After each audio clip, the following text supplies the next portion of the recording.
네, 김경욱 인천국제공항 사장님께 질의드리겠습니다. 네네. 콜밴 문제가 사회적 문제로 대두되면서 2011년도에 국토부하고 인천공항하고 전국 용달 연합회하고 운영 개선 대책을 발표를 했었지요. 네네. 네.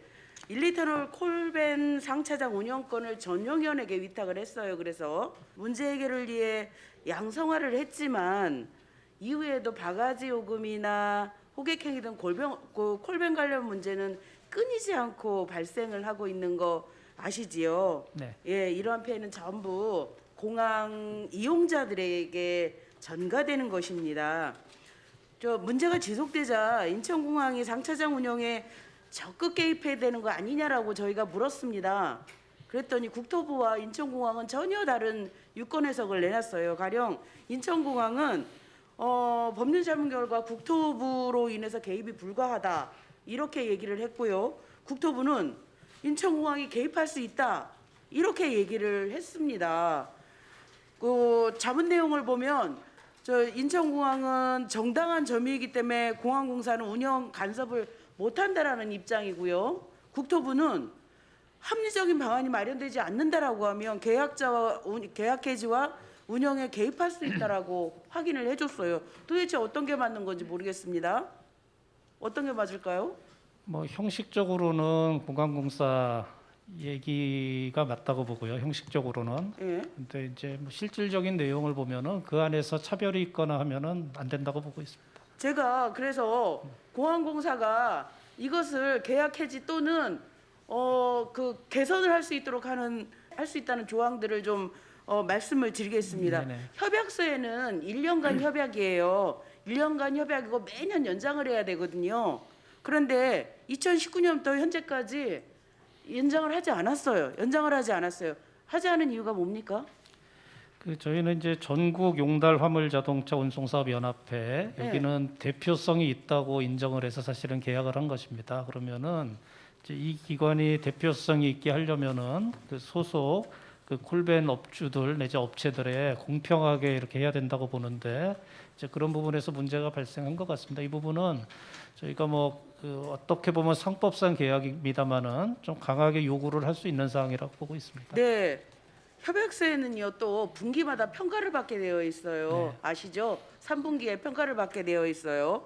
그런데 상차장 운영 중단과 그렇게 해서 평가를 받아서 평가에 못 미치면 상차장 운영 중단과 시설 폐쇄가 가능하다고 명시되어 있어요. 이것도 아시죠? 네. 예, 근데 제가 인천공항에서 제출받은 자료를 보니까 2011년을 제외하고 종합평가는 한 번도 받은 적이 없어요. 왜 이랬습니까?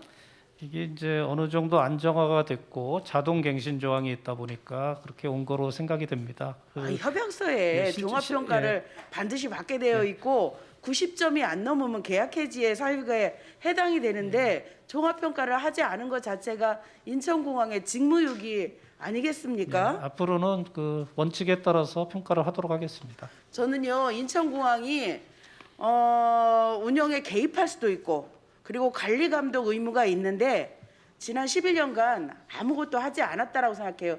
그 이유에 대해서 좀 물어보고 싶어요. 혹시 그 협회가 무섭습니까? 그렇지는 않다고 생각합니다. 그래요.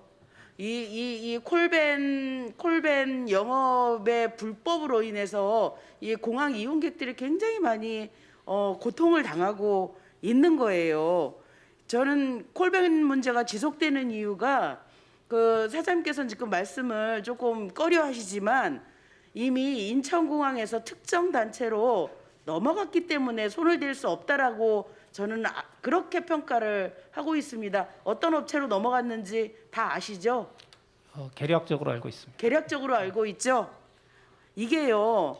우리 15년도에 언론에서 어떤 방송이 나왔었냐면은 1터미널에 그러니까 상차량이 많은 1터미널에 들어가기 위해서 자릿세를 받았어요. 그 당시에.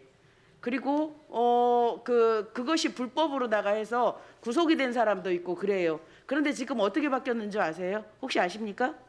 제가 상세히는 모르고 있습니다. 상조회비 명목으로 바뀌었어요. 네. 그래서 여전히 200만 원을 받고 월 20만 원씩을 그 콜밴 그 기사님들에게 받고 있어요. 이거 저 손 안 대고 코프는 아주 그 끔찍한 이익 구조예요, 이게. 그 사장님 지금 이제 아셨으니까 이거 문제 좀 정리해 보셔야 되는 거 아니겠습니까? 어떻게 하시겠어요? 예, 제가 한번 상세히 살펴보고 개선할 점이 있으면 개선하도록 하겠습니다. 네. 제가요 더 기가 막혔던 거는 2015년도에 이 난동을 부리고 구속되고 이랬는데도 저 평가에 전혀 반영이 되지 않았었어요. 이런 것들이 더 저는 좀 의아하게 생각하고 이 업체들을 좀 공항공사가 약간 두려워하는 거 아닌가라는 그런 의구심을 갖게 됐어요. 저는 또 하나의 사례가 뭐냐면 콜밴 운영의 무관심을 보여주는 게 인천공항에 보여주는 게 카카오 사례라고 보여집니다. 카카오 벤티라고 아시죠? 네네. 예, 카카오 벤티가요. 실제로는 상차장에 들어가지 않아도 제가 한번 해봤어요. 저희가 국회에서 찍어서 인천공항까지 가자 이렇게 얘기하니까 뭐 탁 하고 잡혀요. 그런데 이 사람들은 상차장 운영을 하는 것도 아니고 그냥 일반 택시처럼 똑같이 그냥 운행을 하는 거예요. 이거는 카카오 벤티에 대한 전혀 지적도 없는 거거든요.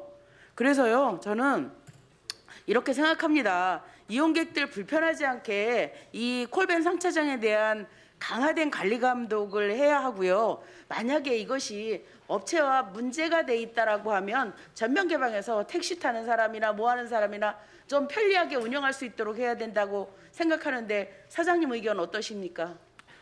제가 부임하던 시점이 이미 이제 코로나로 인해서 이런 부분이 다 감춰져 있는 상황이었습니다. 근데 이 부분을 뭐 여객이 정상화되기 이전에 한번 살펴보고 문제가 없도록 미리 조치를 하도록 하겠습니다.